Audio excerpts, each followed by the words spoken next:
You have no idea where your husband is? No idea. Not a clue. He could be anywhere.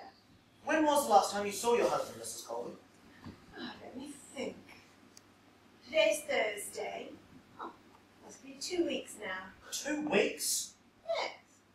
It was the time of the harvest moon, because I remember saying to Clive, "Look, Clive, it's the harvest moon." What was their reply? Well, I was rather miffed at the time, but now I realise he wasn't even there, which just goes to show you one should never jump to conclusions. Oh, would you like a cup of tea, Detective? Oh, no, thank you. But you don't seem especially concerned about your husband's disappearance. Oh, of course I'm concerned, but I'm a warrior by nature, so I don't give it that much weight. Mrs. Colby, we have reason to suspect that the circumstances surrounding your husband's disappearance are a little more serious than that. Well, I certainly hope so. We've spoken to your neighbours. Now, they reported some disturbances here at the house the night your husband disappeared. Here? Really? How funny. Yes, they reported shouting, arguing, profane language, strange animal noises. Strange animal noises? That's so interesting. Would you like some apple juice, Detective? No, thank you. Now, did you and your husband have any sort of disagreement that evening? Oh, heavens no. My husband and I were always in perfect concordance. Our evenings were invariably spent in sedate, placid self-satisfaction. So there was no shouting? Oh, the shouting, I can explain that. See, Clyde is a little hard of hearing, and I might have raised my voice just a tad to ask him what kind of topping he wanted on his ice cream frappe.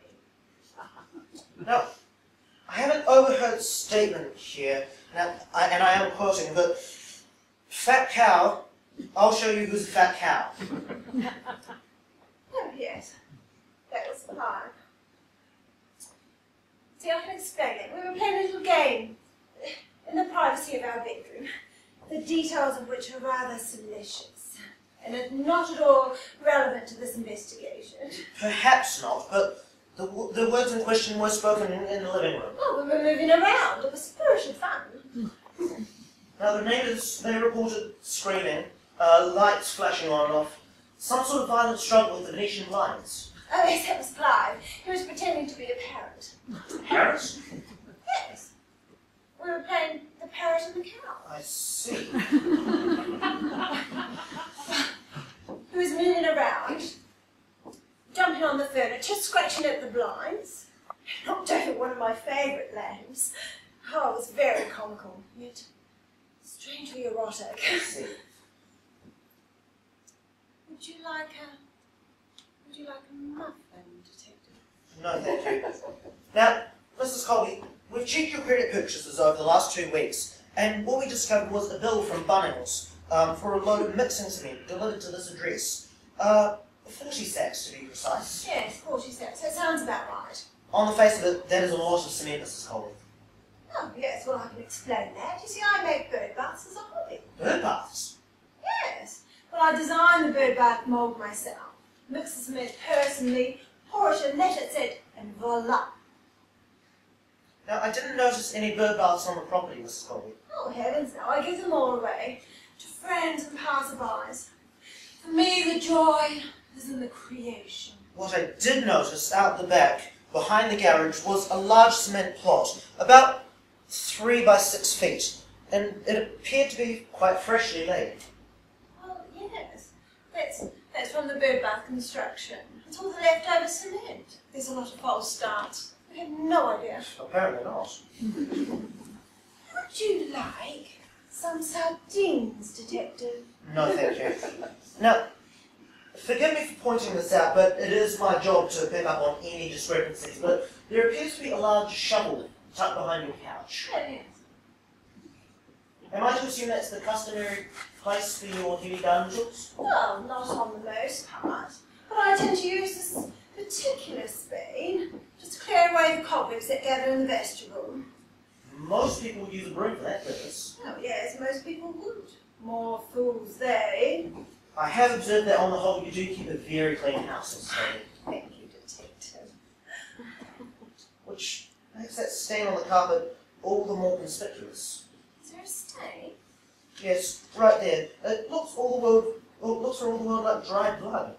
Oh, yes, it does, doesn't it? So I take it it's not. Oh, my stars, no. It's chocolate. Chocolate? Yes. Oh, I had a box of Godiva chocolates around here for the longest time. And one day, about 2 weeks ago, I dove into it and couldn't stop. I must have dropped a praline crunch on the floor.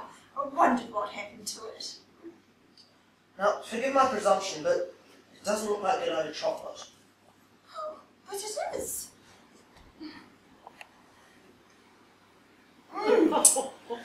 Look, it's storm and turning. It's rich, decadent flavour. Would you like some, Detective? No, thank you. But when I say it doesn't look like Godiva chocolate, I mean, it looks more like, how shall I say this? Nestle's. I beg your pardon? In the course of my investigation, I have had occasion to study the grades and qualities of foreign and domestic chocolate. This has a decidedly milk chocolatey look, Mrs. Colby. How can you explain that? Well, or can you? Yes? Oh, you've caught me out, Detective. I should have known better than to hoodwink a man of your acute perspicacity. Yes, it's a Kit Kat bar. My secret is out. I eat commercial candy store chocolate on the slide. Oh, the girls at the country club knew. I am so embarrassed. There, Mrs. Colby. Many a decent citizen will resort to lies and prevarications when social pressures come to bear. Needless to say, this will be our little secret. Goes no further than this room. Oh, Detective, you're a man of rare delicacy and perception. Yes, I suppose I am. Well, I guess everything else checks out. We'll be in touch. Oh, one more thing. Yeah? That game you mentioned, the parrot and the cow. Yes. Does it have to be a parrot? Oh, no. It could be anything. Species can vary, just so long as the normal rules obtain. So you could have a duck or a snake, what have you. Ah, very good. Thank you very much for your time, Mrs. Colby. We'll be in touch.